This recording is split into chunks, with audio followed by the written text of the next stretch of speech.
to Happy Hour Holidaze with your boy, Manny Fresh. And then we got Sean Fabrizi over there. And we got our special guest, Vince Serrano. Hey. What's up, my brother? What's good, my guy, Manny, dog, and Sean. I appreciate you guys for having me. For real, man. Yeah, thanks for coming on. Yeah, dope things that you guys got going on here, man. I was very impressed right away. I love the setup, and I love what y'all got going, man. So I'm excited. Yeah, no, we're excited to talk to you, man. You got. I mean, you've done a lot, man. I even heard right when we were just talking. You play basketball professionally in Dominican Republic. Yep. You released music. I mean, there's so much that you've done in your life, and that's what's crazy about it, man. We all have adventures behind our faces that we just want to know and tell everybody about. So tell us a little bit about your background, Vince. Like, tell us how everything started, where you got to one of the hottest, best of the Bay podcasts here in Tampa Bay. Yeah, man. At the whole story, man, we only have like a little bit of time, so I'm gonna give you the elevator pitch. Yeah.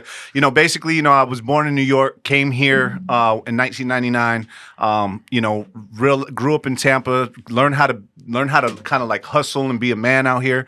Went to college, played basketball. It didn't.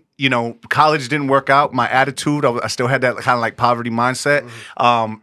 Ended up having to go into play ball, forced to play ball, right, for money, because that's what I wanted to do. In DR, was out there for 2.5 years. Came back, tore my knee, realized that I thought that I could only be a basketball player, And so every time you saw me, I had a basketball in my hand. I was always in the gym. Once I tore my knee, I was lost. I got into the streets. Went to the streets, man. Maybe not the best idea. Could have taken that energy and put it towards something that was good. Ended up doing a prison stint, right? I was doing music. The drugs were financing the music. I was rapping about all that real life shit. And then realized what real life can do, man. And VH1 picked that story up, right? Yeah, absolutely. So I always say my life is a movie. You know what I'm saying? And the things that happened during that time. I mean, I saw you guys had Chris John here. Like, I opened up in that 2008. I was there and seeing like Buckwheat and the legends that are around here. And, me realizing that I could make this, I made this huge mistake. I went to prison for 3 years. A lot of people don't know how to come back from that. 77% of inmates go back for a second stint. And when I left, they let me out on April Fool's Day. So I thought it was a joke. They woke me up. 4:45 was like, you go home. So I thought they like to play funny games, right? But they let me go. And as I was leaving, they were like, yo, we'll leave the lights on for you. Damn. Yeah, you're gonna be back. You're gonna be back. We got a bed right here for you. Wow. And there's no better motivation to prove someone wrong, in my opinion. 1,000%, right? You're like you're over here like, I haven't even left yet. Y'all talking about I'm gonna be right back. Give me 5 minutes. Right? Let me enjoy it, man. I just walked out and you're already fucking bashing me, dude. And that's a lot of the problems with our federal system when it comes to the prisons. I mean, they're not trying to get you better to get the hell out of there. They just want you back in that, and it's just like, it doesn't even make sense to me. It makes sense to them because a lot of those people, their jobs, it takes $36,000 a year per to house an inmate, right? That's each inmate. Wow. There's more prisons in every county than there are schools. Oh wow! In Florida, damn. And I had to work for my freedom. So it wasn't like I just went into a jail cell and I got to sit down all day and 3 hots in a cot. Nah, they wake you up at 4:45, you go get breakfast, and then you're doing a job. And the job is my job was DOT. So I was outside of the prison, mowing lawns, getting in ditches with water moccasins and all that. And I was like, yo, this is slavery. Yeah, it's abuse, man. And they're like, we don't give a fuck. You guys aren't human now because you're in prison. Well, the main reason they want prisoners is free labor. That's really what they want. Yeah. And then government subsidies. Yeah. And so when you think about that, it's a business. So it makes sense to them. And then those same people who own stakes in prisons and privatized prisons or whatever, those are the same people that influence the music.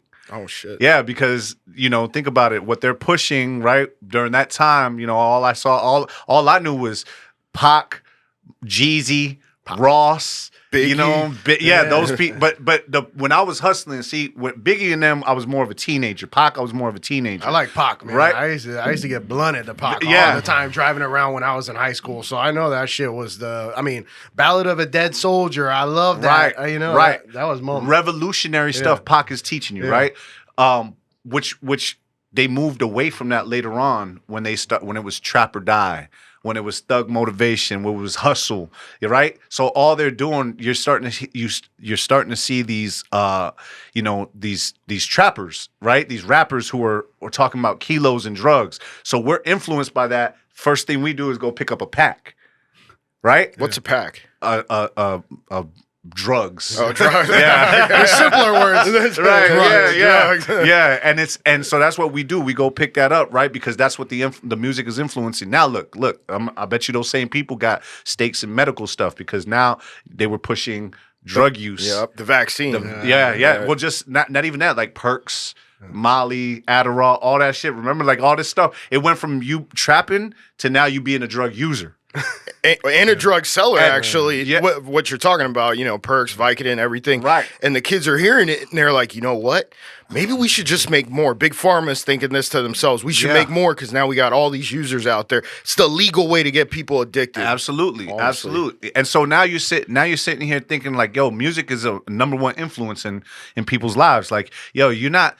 I mean, now I'm doing something a little bit different. I'm listening to audiobooks now because I'm a little bit, more mature, a little bit older. But when you sit back and think about it, though, when you want to go, you get on a plane or maybe not on a plane, but you go want to beat somebody up, bro, you might put in some Pac. Like, yo, my ambitions as a rider. You want to go do something. You want to go hustle. You might listen to, to Rick Ross, like those things. Or, now, you listen to Future, right? You listen to Juice WRLD, these Post Malone.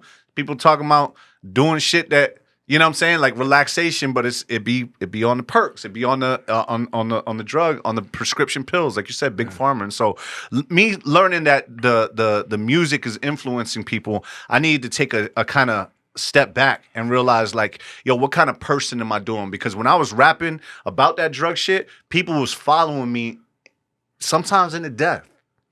Sometimes in the death, man, and it's hard for me to say that, but it's true. You may not even know that the actions that you're doing could lead to somebody else's demise. Not even thinking it's gonna be that serious. But yeah, man, you go tell somebody like, yo, my man, yo, we gonna ride on this dude, and then one of your people don't come back. Oh shit!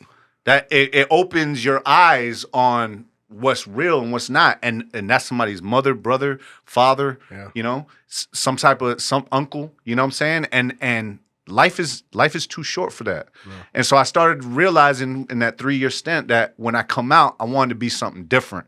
I would walk around the track in the prison and just look at all this beautiful land, but I'm behind these gates with a gun tower that if I come close to this yellow line, they're gonna off me. Oh shit. That's what it is. And so people who ain't never been there, that was my first time ever arrested, ever in handcuffs. I went straight to prison. What was it for? Armed trafficking and intent to distribute. They dropped the armed trafficking because the gun was actually mine. Because we live in Florida, right? Concealed carry permit, right? Right. But I had that, and I was out here doing like just in case, right? You're not gonna get me like that. But now, was it coke or weed? It was cocaine. It was coke, and that was. I was making great money. Like, yo, I was treating it like a business. And I had experimented with like selling, crack cocaine and stuff like that. And I'm not glorifying that. I'm just telling you what happened in my life. Yeah. And it's like, I saw what it was doing to people's lives. And before I was just doing stuff for people who party, right? Then I got into a little bit harder drugs and making more money, faster money, and starting realizing the stuff that comes with it. And so that's where the VH1 stuff started picking it up, because we were getting into shootouts. We were getting into real stuff, like stuff that I ain't have to do. It's a choice at the end of the day, but we all grow up and we got to find our way. And when our minds aren't fully matured, we're thinking, hey, this is what I need to do to survive. And, let me ask you a question, man. What's that? Have you ever sold to, like, say, a doctor or Absolutely. a lawyer? Doctors, lawyers, and police officers. Judges. Yeah, hell yeah. All that shit. I was just talking about this the other day. So the ones convicting you are the ones that are buying it too, right? Yo, they're giving me tips on how to avoid. Yeah. Yo, you know what they're looking for? Yo, I used to come around, I had this caddy, 75 caddy. And they're like, bro, do me a favor, don't pull up in that one because it's just causing like a lot of scenes. Like, go get you a Toyota. Don't coming with the do-rag and the braids. Like, yo, dress up in the suit, man. Look, had a baby seat in the back. You're not looking for that. And I'm like, yo, you know what? These people are right? And I'm learning from them. And then, you know, they That's enabling is what that shit is. you know what's crazy is this is, and I'm gonna be real with you, man. I still got relationships to some of them people today because they actually were in my best interest, and I learned not to judge people because they didn't judge me. Yeah. They all felt bad when I went to prison. You know, they all were like, "Yo, you know, that's not what it is." You know, and then I realized, like, yo. They're not bad people because they're doing what they're doing. Everybody got their issues. Yeah, everybody's got their vices. Yeah. So is that where you wrote a lot of your music that you came out with? Was during that prison stint? Yeah. So I definitely was in the studio every day before then. I had bought my own studio. I linked up with a couple of my people, and because you said you opened in 2008 for Christian. Yeah. We were going crazy, man. We had DJ Smalls. He's from Tampa. He was putting out 2 mixtapes for me. Hunting Season Part 1, Hunting Season Part 2. You know, a lot of, you know, Christian was playing my record, Hey DJ, on the radio. We were going hard, right? Then the prison stint kind of put everything on pause. And I had recorded music to be put out while I was in prison, but, you know, nobody's going to run your business like you, bro. Yeah, you know? Yeah. And so I had to start over when I got out. I wrote a lot of records, dog, but I'm not gonna lie, man. In prison, I was at war with the police. Like, I was at war with the cops because in Florida State Prison, it's not the inmates who run it. It's the boys in brown. That's what the shit eaters is what we call them. And they would ask me like, yo, why you think you famous? Like, why you running around here like fresh and da-da-da? And I'm like, because I am. You know what I'm saying? Well, all I know is Chris John said he never put no shit on his mixtapes or any of his music that he played, so I know it was hot. It was hot. That's what I'm saying. And so but when you in there and you dressed with the number and they take your name and they give you a number, you just like everybody else. And then you can make your mouth fried chicken in prison, right? So everybody got these stories about how they were the man and they were the things. But I literally have the pictures and stuff like that. They're sending me my mixtape covers, they're sending me all my stuff, but still people was like, man, that shit's trash. Like, that shit's trash. And then the cops were like, man, fuck this guy, man. This guy think he's, you know, running shit, you know? And I had that attitude that kind of like, yo, I don't give a fuck about, you know, nothing else. I got people who love me, you know what I'm saying? Like, I'm coming home one day type shit. Yeah. And when you did come home, what was the first move you did? In terms of a business aspect with your music. Yeah. And I mean, when'd you start bought a studio, Youngest bro. in the Yacht Club? Yep. You know? I started Youngest in the Yacht Club in 2021. Nominated for Best in the Bay, guys. Nominated for Best in the Bay podcast. Thank you, man. Thank you. That bitch, I like that name, dog. You know that shit, right? Youngest in the Yacht Club. Youngest in the Yacht Club. Yo, it means something. Yeah. It means a lot of people is like, oh, it means like, yo, you know, money, wealth, and you know, it does. It means like, yo, there's new people that look like us in the space, and we're doing things, right? Yeah. So it makes us feel like we're game changers, right? Yeah. Everybody want to be in the yacht club, but it also means I couldn't say dumbest in the yacht club, right? So it means learning from the older people and their mistakes and being able to take that and doing what they did and then doing it faster. Yes. And then paying it forward, teaching the people behind you to be able to do it even faster than you. And that's really what Youngest in the Yacht Club is about. And I started that because, you know, I had changed my life. I got out of prison. First thing I did was buy a studio. I didn't have no money, didn't have no house, but I bought a studio. And I was smart move, though. Recording in my grandmother's crib. You can still live in there? Yeah. Well, no. It was a mobile studio. So okay. Probably recording in my car. I had a caddy still, so that was good. But, you know, I went and did that. I started, you know, really trying to get things off the ground, but I had no money. I didn't have no clothes. I came out with the clothes that I had. And long story short, man, I couldn't go back to selling drugs. And I actually went and got a job selling alarms. And they moved me to Pittsburgh, and I did great, but then we had to apply for permits. And when I applied for my permits, I thought nothing of it. They found out that I had a felony and they fired me. Man, that's fucked up. part of the society, right? It's part of the and then system, yeah. how do they expect anybody to get out of prison and make a life for themselves? You're doing good, all of a sudden your background and you get fired. I mean, what the fuck? And I sold like 53 alarms in the summer, dog. I mean, like, yo, they were right, like, you did door-to-door sales, Yeah, right? yeah. I did the Verizon Fios and I did ADT for a little while. bro, that's what I'm saying. I was good. That shit made me different than it made me who I am today as far as like sales. Sales. Man. Because you're just thinking you're going up to somebody's house, you're interrupting whatever the fuck they're doing, Yep. and you're closing them. Yeah, and dog, that was business school for me. Yeah. That was business school for me. And that a lot of people don't realize that. Like, I learned, like you said, it did something for you, Yeah. right? Having to go out and hunt for your food. Like, Yeah. you kill it, you eat it. $0 too. Yeah, unless you sold something. you sold something. And bro, that was, to me, that was like hustling. That was like going out there. It was the same adrenaline rush, being able to close somebody that you had nothing on the board, and you went and you put something down,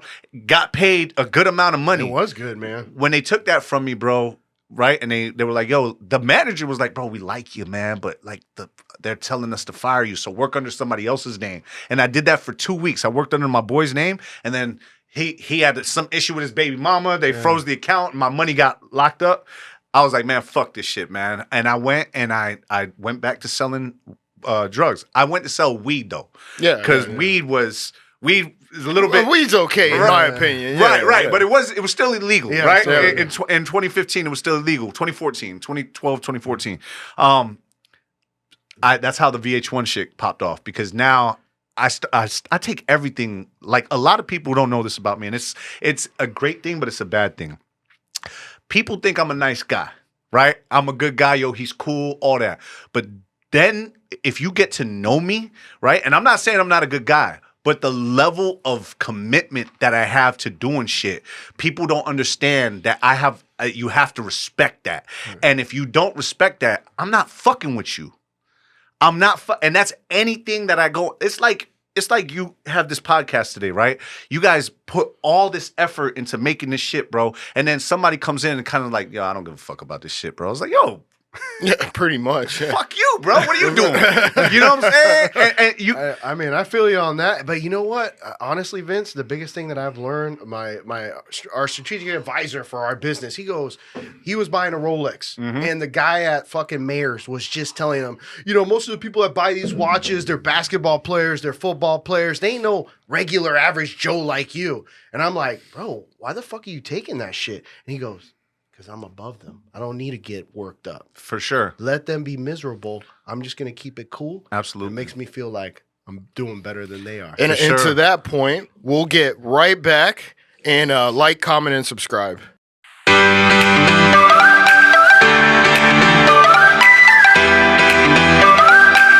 And we're back with Happy Hour Holidaze. We're here with Vince. And Vince, we've seen Tampa grow a lot. We were talking about this a little bit off the camera. For sure. I mean, you've seen it go from cow pastures, Orange groves. to what it is today. I mean, we were talking about Miami, Los Angeles. Well, what's going to make Tampa be that way? But we've still seen it grow a ton. I Right. mean, in your experience, what do you feel about the temp right now in Tampa? Like, Bro, we are hot. And I know we were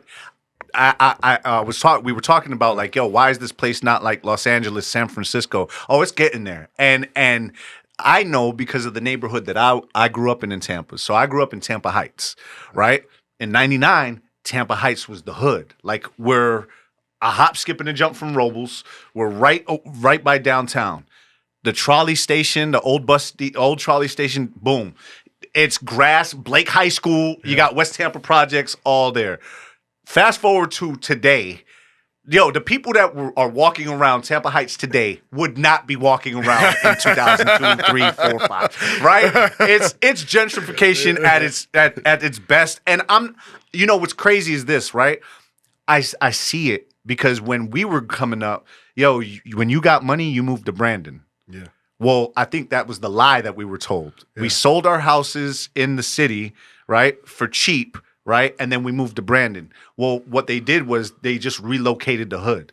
They pushed the hood out. Now the hood is you go to Brandon, you go to all these other areas, their crime rate has gone down. Has gone up.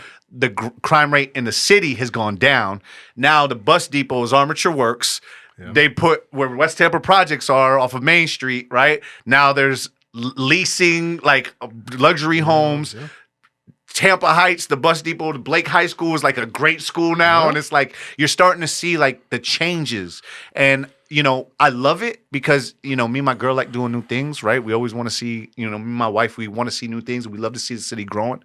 I just wish that our people had a little bit more financial literacy to know, don't sell your home. Like, you know what I'm saying? You're not going to be able to buy back in, you know, not where you're at. Like, because it's so expensive. And not to, you know, blame the parents or anything, but they didn't teach us financial literacy. They probably didn't know. All they told us was go to school, get a job. That's it. They didn't say, oh, you can actually do more than that. You can start a business. You could literally be whatever you want to be. No, they just taught us what their parents taught them. And that's literally it. And you know what? Back in the 1950s, that was the way to do it. But now every kid on the street has a college degree and they can't get a job. And you know who's giving them these jobs? People like us. People that own businesses. Youngest in the yacht club. Yes, sir. I love that. Say that one more time. Youngest in the yacht club, dog. Yo, it's crazy because, and I'm glad you guys are bringing this up.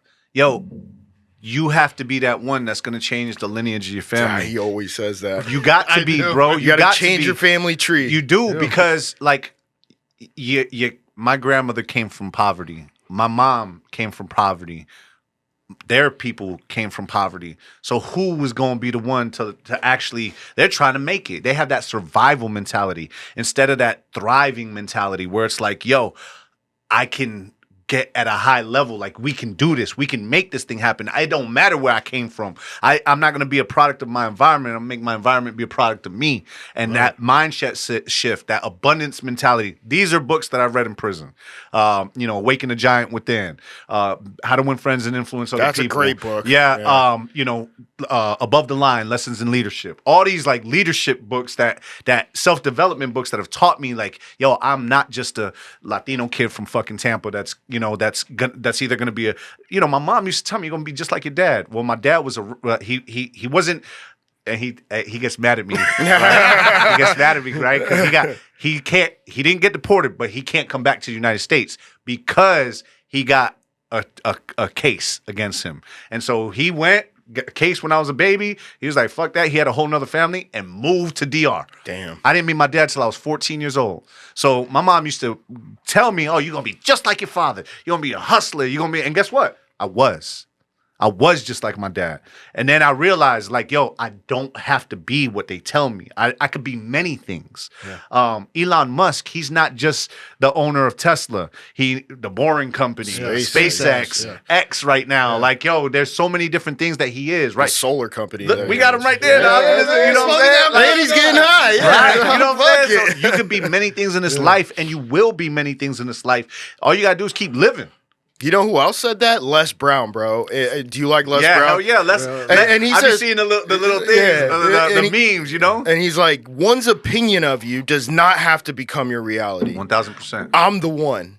So a lot of people, they suffer from negative self-talk. So they have all this negativity surrounding them, and they take all that in, and then they start believing it's real. They start telling themselves it's real. Absolutely. Instead of realizing, you know what? Fuck all these people. The only reason they're miserable is because want you to be miserable is because they want you to be just like them. Nobody wants to see you succeed. 1,000. Nobody. Except maybe your parents. But even then, who knows? Yo, it's crazy about that because, like, yo, your parents may not even understand what you're trying to do. I don't think they ever did. I mean, when we quit those safe jobs that we had, 9 to 5, healthcare, all that stuff. What are you doing? I mean, my dad didn't even talk to me. He was like, bro, you're a stupid idiot. You're going to quit an engineering company to go take pictures? I was like, wow, man. Yo, my grandmother right now, literally like 2 days ago, they're like, how are you making money? I'm like, yo, like I own a business, right? I actually own a solar company, right? Not just a solar company, an installation company. I started from nothing. When I went to get in the industry, I had to move from Tampa, right? I needed to change my environment. I'd moved to Tampa to New York. My grandmother was like, you're an idiot. People are coming down here. Why are you going up there? The sun's here. There's not even sun in New York, right? A year later, I bought her a house. Oh, shit. There we go. no habla mierda. Then she's like, yo, you need to stay in that industry.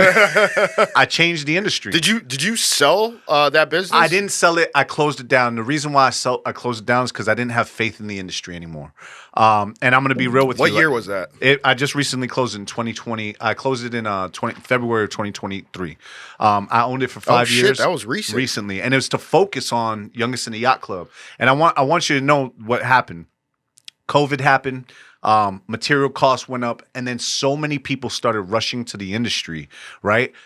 Now, I'm great. I love growth, but there were so many unexperienced people that rush into this industry. And then because it's a commission-based job or because it's so new, they don't have the experience. They lack the experience. And then the homeowners are the ones suffering because they're not getting the right information. That's what it was all the time, man. It was Well, we worked with a solar company doing solar surveys for them. Yep. And they closed down. Yeah. And they weren't small. They had like almost an entire floor in downtown Tampa in the SunTrust building. Yep. Come to find out that they were just MC Solar. Yes. I can. Shit. Yeah, I know. So this They is owe the us thing. money, dog. Yo, bro, A lot. I know. That's the same thing. Look, I don't think that those people, and I'm not defending them because there is a lot of class action lawsuits on them. Yeah. But when you go into the industry, you're not going in trying to scam people. But when things change overnight with administrative changes, 40% of the margins went out the door. Bro, it was literally one Overnight. Yeah. Administrative changes, pricing and panels went up. They put a tariff. It was an American company, American solar company, a solar panel manufacturing company that put out a lawsuit that says we cannot compete with these panel companies overseas. So that's not legal, right? And they put in a lawsuit, and that stopped all the panels from coming in. Oh, shit. Now you have a shortage in panels, supply and demand because the industry's growing. What happens to the price of panels? Shoots up. And now you have to pass that to the homeowner. Well, now instead of the homeowner saving money, now guess what? You have to, you in some cases, you're raising their bills. How can you feel good about that? Right? Okay, you can sell long-term savings, but really, dog, 40% as a company owner, I didn't feel good about that. And I can't go through a class action lawsuit because I'm the type of guy, I've paid for my people's panels when I fucked up. One person over there in Peace River municipality in Bradenton, man, I told him something. He didn't get what he needed, and so I raised his bill. I had to come out money for his panels. I've given people new roofs because of panels. Holy shit. Because that's what I want to do. But then after a certain while, you're like, yo, I can't. Yeah, now I can't give away money anymore. I mean, I get it, but if the industry keeps changing and I'm, unfortunately, unknowingly giving somebody information that hasn't been updated until yesterday, I mean, what the fuck? I got to get out. It's a lot of shit I can't control. Yeah. Who's the class action lawsuit against? It's against MC Solar. Oh, it's against MC Solar? Yeah, and it's against their... Is it the homeowners that are suing them? Yeah, because... So this is the thing, Because man. now people are... The installation contractors are putting a lien on people's houses, right? Yeah. Because MC Solar They never paid... subcontracted. They and never didn't- paid the never contract. paid them. And this That is the happened thing. recently with the pool company. I think it was Titan Pools or Titus Pool. Olympia. Yeah, Olympia so- Pools, yeah. So when you're doing these financing jobs and you're financing, I don't think that anybody should be in a, and this is the thing this is the reason why I got out. I don't think that anybody should be in construction that actually isn't willing to go through the learning situation first. Like you shouldn't go into solar unless you actually take classes and know what solar's about, because then what ignorance is not an excuse, and if you're not willing to get on the roof or know how to service your customers, it's cool. But what happens 5 years down the line?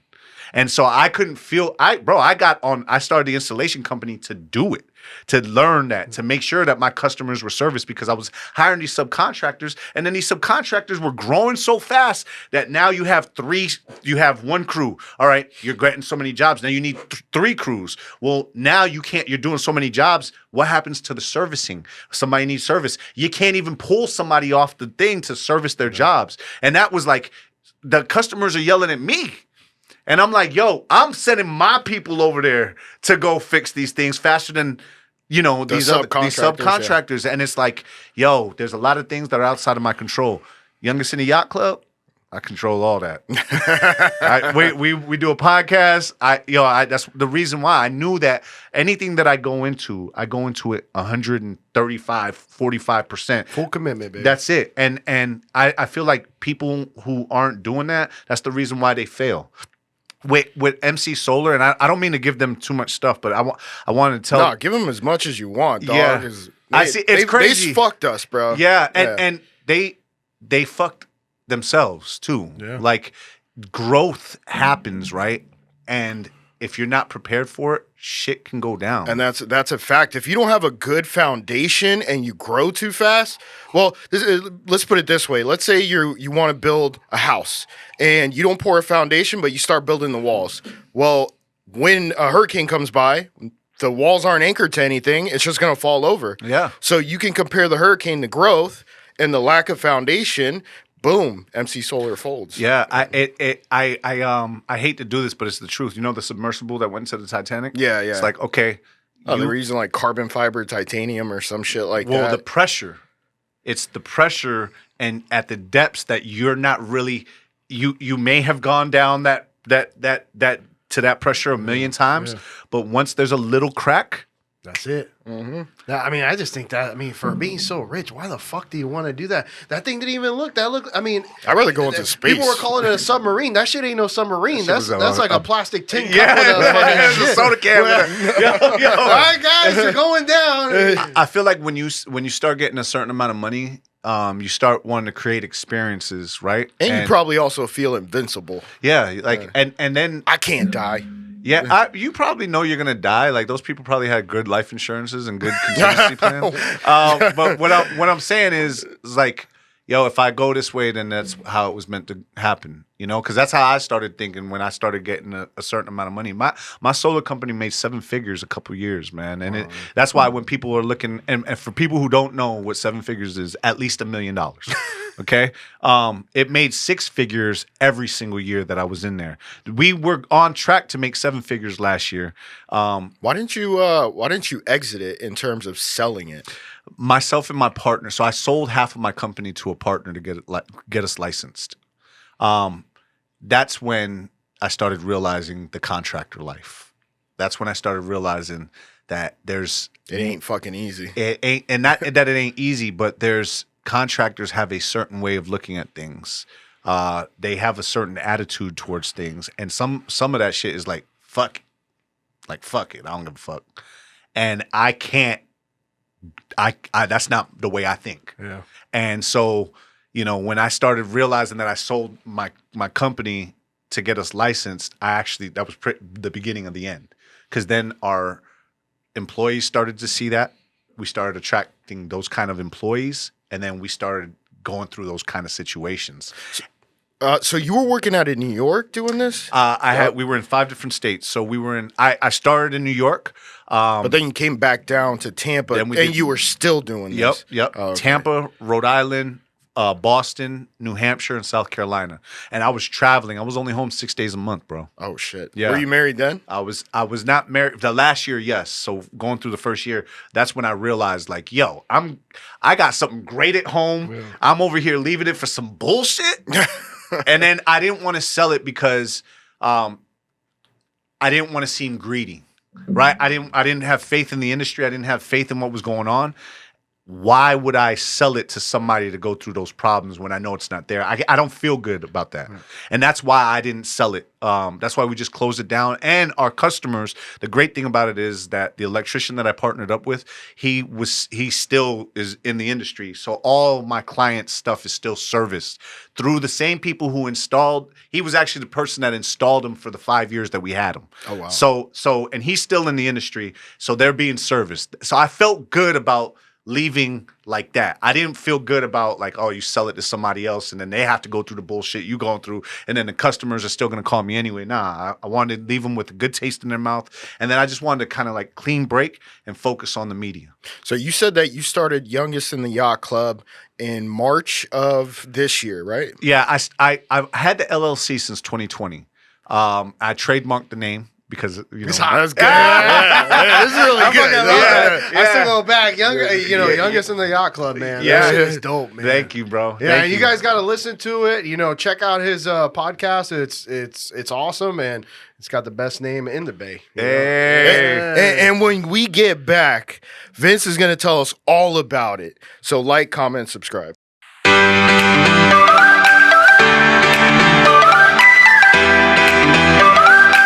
All right, boys, and we're back to Hollywood. Hollywood? No, we're keeping that. We're keeping that. And we're back with Happy Hour Holidaze. That fucking vodka water's starting to get Lucy in my fucking brain. We were just talking to Vince about his podcast, man. The best name ever, youngest in the yacht club. Yes, sir. Dude, so what gave you to make the name, and then how did you... what brought you to the podcast field? The podcast world. From solar, we were just talking about solar. I mean, you made a big U-turn and went, let's go media, which media is fucking fun too. Yeah. So the music industry was something that was great to me, and I was still doing music during the solar time. So I would take, before I had the streets were financing the music, then it was solar that was financing the music. So I was still doing both. And then, but I had never really given this a full, 100%. I was always giving it 50-50 or splitting it with something. And so one of my songs, Sheesh, I was like, member of the yacht club and we be the youngest. And on that, look at the attire, you can see we doing numbers. Look at the attire, you can see we doing numbers. Who do it like me? and that line, like, member of the yacht club and we be the youngest. And I was like, yo, youngest in the yacht club.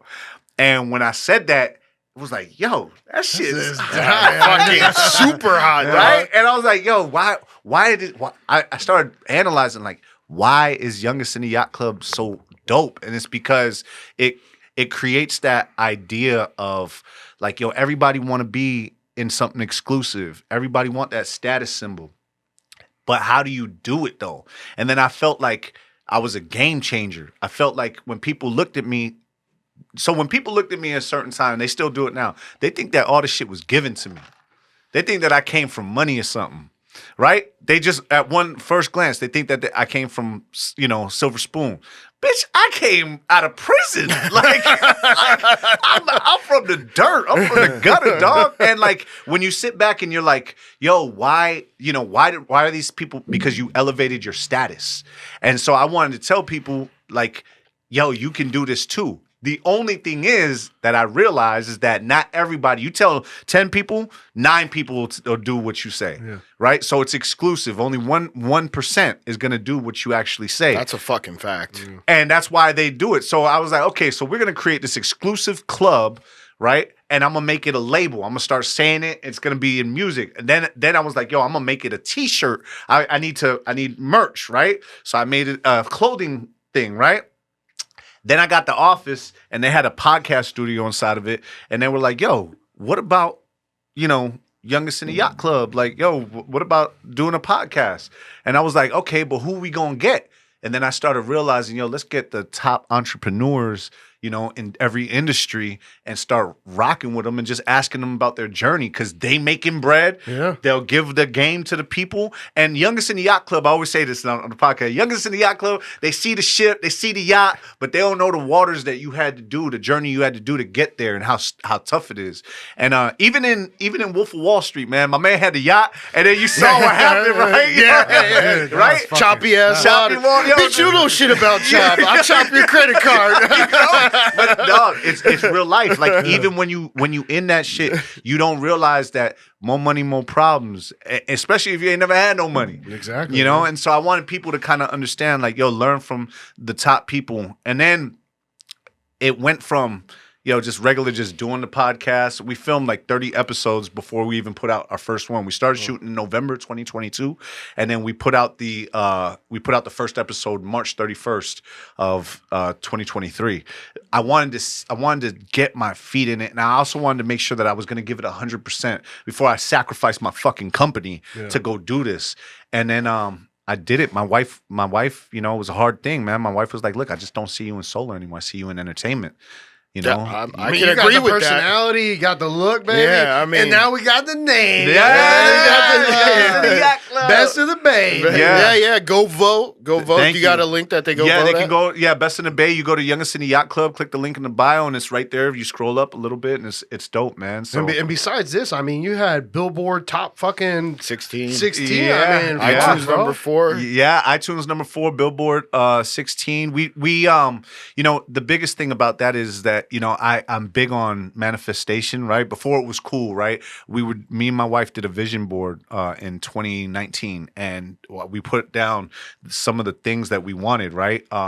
We cut out magazine And you things, hung it up, and right? we hung it up in our rooms, and we were looking at it. And I'm going to tell you right now, man, the house that I had on that billboard, we bought a house. It looks similar to that. Nice. Yeah. I had the billboard, the CD of the billboard. It looks just like that. No shit. I have, we had matching cars, right?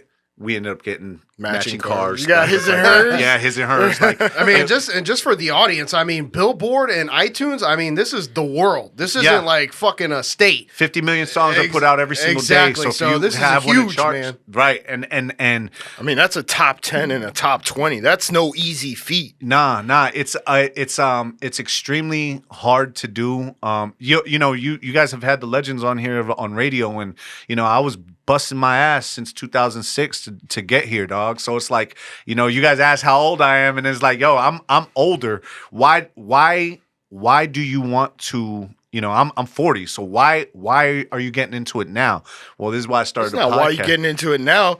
It's more like finally I've been in it. You've been in it, yeah. right? And I've been doing it for free, so I might as well get paid off it. And then not just that, longevity, right? I started Youngest in the Yacht Club it's not something that's going to die. It's something that's going to keep going, and we're going to continue to move it, and we're going to grow a community. And then there's going to be people that come that are younger than me that are going to come and do what I did a lot faster, and that's what I want. So the podcast, like, yo, we could do this podcast. You seen the people who are doing the podcast? We could do it forever. I know. And I feel like we jumped in at the hottest time. Like I feel like right now it's like a boom for podcasts. Yeah. Everybody wants information to listen to. Yeah. And if it's got a catchy name and you're bringing in some good educational info, especially about business, Absolutely. people fucking love that shit. 1000%, and they need it. Yeah. Like, yo, we listen to bullshit all the time. So it's like, yo, people who are actually going through what you're going through, or maybe, you know, for whoever's listening to this, it's like, yo, you want to know about a story? I don't want no excuses. Like you talked about negativity. There are 4 rules that I have to be successful, whether it be in music. I call them the 4 keys to success. Always be positive and always be happy. Good things happen when you're in a good mood, right? Avoid negativity at all costs. Nothing good ever happens when you're upset or negative, right? 1,000. It's better to show people than to tell people. Ooh. I could tell my son that, you know, hey, I'm going to pick you up in the Benz, right? And the people won't believe you. But if I show up in the Benz, you ain't even got to say shit. And then the last one is only teach those that are willing to listen and learn. Don't waste your time on people who are not interested. That's a fact, 100%, man. Because, I mean, I have talked to a lot of people who say, oh, I want to start a business. I want to do this. Okay, this is what you have to do. Mm-hmm. And then they're like, okay, yeah, I'm going to do it. They don't do one fucking thing. They're still working a 9 to 5. And it's like, well, I told you what you had to do. If it was easy, everybody would do it. Yeah. They don't want to be the 1%. They Yep. want to be the fucking 99%. And I think I got it right there, right? Yeah. Yeah. In order to become the 1%, you got to do Well, others won't. Yeah. Yeah. With the other 99. the other one. Yeah, exactly. Yeah. And then going back to something you said earlier, you know, people are like, oh, they think I came from something. Well, it's kind of like being pregnant, right? You got pregnant, Yep. but nobody knows how many times you got fucked To get there. there. Yeah. And it's wild because those people they may not be ready for the message. They may not understand what the message even means. And then some of them may never get it. And I was like that. Like, you could tell me something today, bro. I may not understand it 3 hours from now, 3 weeks from now, maybe not even 3 years. But then all of a sudden it clicks. I'm like, fuck, that's what they were saying. Right? Yeah. So it's like, until you actually do it and you show people, and that's what I want to do with Youngest in the Yacht Club. I just want to show people.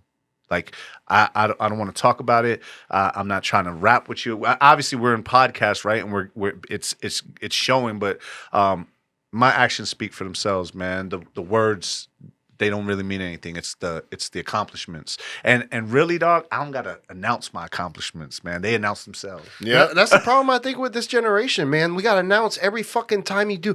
Just did a thing, bought a house, bought a car, bought this. It's like, bro, Nobody gives a the fuck. motherfuckers under the radar Yeah. are the motherfuckers making the real money. Yeah, 1,000%. 1,000%.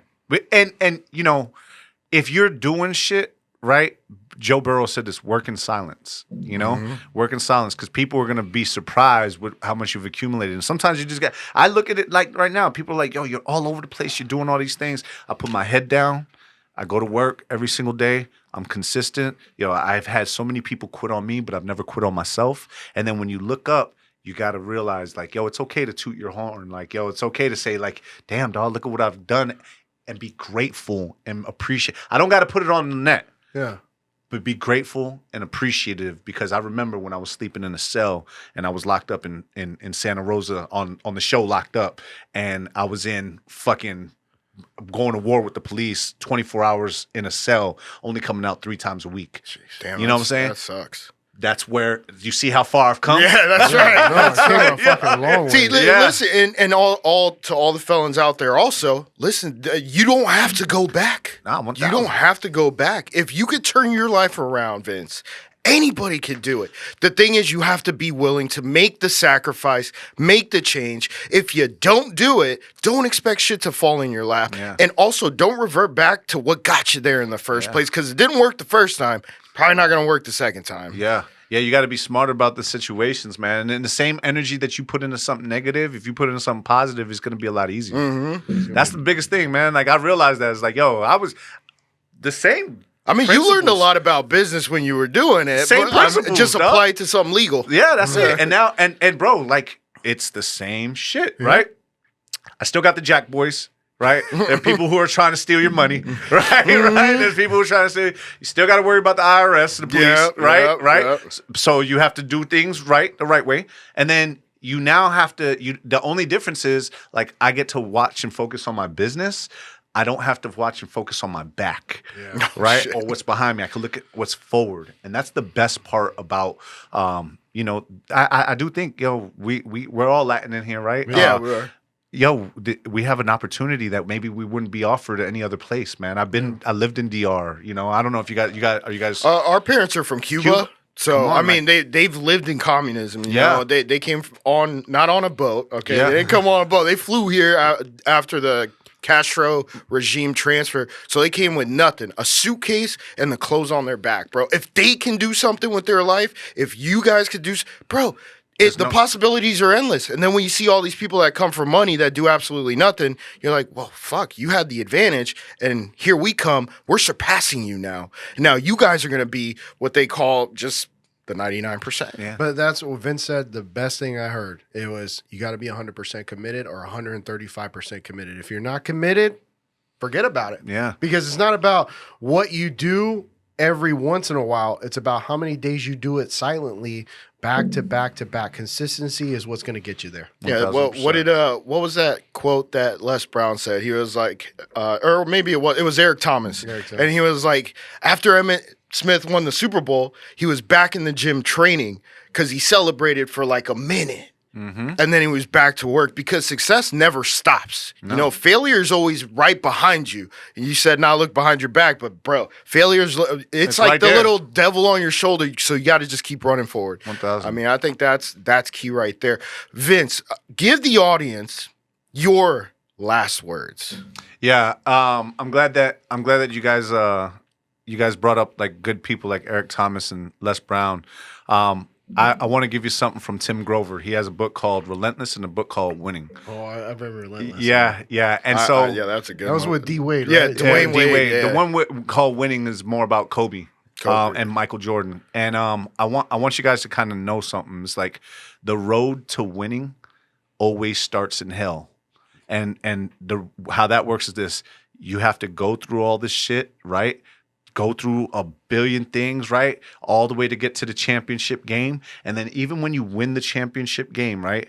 The bus to success for next year is right there waiting for you to take you back to hell. And you gotta do it all over again. And the great ones know that. Yes. And they realized that. And it realized like, yo, celebrate your wins for this long. You got to get right back to it if you want to keep doing it again. You want to be, we got nominated for best. We've only been out 6 months. We got nominated. Okay. The next goal, that's cool. Now it's time to win it. Yeah. Then it's time to do it best podcast in the country. Best There you podcast in the world. There you go. Let's start doing that. Best music. We got number 16. Yeah. Time to Number go for 4 on iTunes, number 4. which is big. It's time to go for number 1. There you go. I want a number 1 in English and I want a number 1 in Spanish. So it's like these are goals that are, and don't sometimes, dog, we be thinking we don't think big enough. Because I was like, oh, let me just get one. Okay. Shit, I got one now. Well, why don't you get number 1? Number 1. go. man. Oh, okay. Well, maybe I'm not thinking big. When I started my company, I was like, yo, I don't want to just be a regular company. I want to be a top company, a top tier, $1 million company, $1 billion company. All right, go for that. Because even if you miss, 100 million is not bad. And what do they say? They say it's not that people aim too high. I love it, dog. It's not that people awesome. aim too high and miss. It's that people aim too low and hit. Exactly. Yeah. Yeah. And then it happens to me. I hit my goals and then I'm twiddling my thumbs trying to figure out what's going on. That if I had more goals behind it, we'd be straight. Damn, it's been an absolute pleasure to have you. Hell Vince. yeah. Thank you, bro. It's been awesome, man. You guys check out his podcast, listen to his, and then also like, subscribe, and comment on our podcast. Thank you. If you have any questions for Vince, please comment on them so we can see what you're looking for. And also a quick reminder, vote for him. Yeah, Go to bro. Best in the Bay podcast and vote for Youngest in the Yacht Club. Awesome. Thank you. Peace out, guys.